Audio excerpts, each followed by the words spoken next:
Makararanas ng monsoon rain sa Ilocos Sur, La Union, Abra, Benguet, Zambales, Bataan at Occidental Mindoro na may posibilidad na flash floods at landslide dahil sa moderate to heavy rains at paminsan-minsang matinding pag-ulan.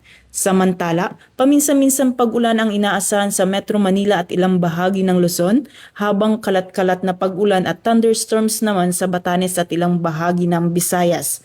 Sa Mindanao, bahagyang maulap ang kalangitan na may isolated rain shower dahil sa localized thunderstorms. Samantala, sa labas ng Philippine Area of Responsibility, namataan ang Typhoon Dolphin at dalawang tropical depression.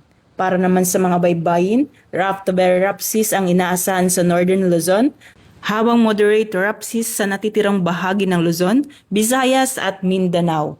Paalala naman ng mga otoridad sa publiko, maging alerto sa posibleng malakas na pag-ulan, baha at landslide at laging sumunod sa mga abiso ng Pag-asa at mga lokal na otoridad. Patrolwoman Dara Falogme, nagbabalita para sa Police News Network. Alagad ng batas, tagataguyod ng balitang pulis.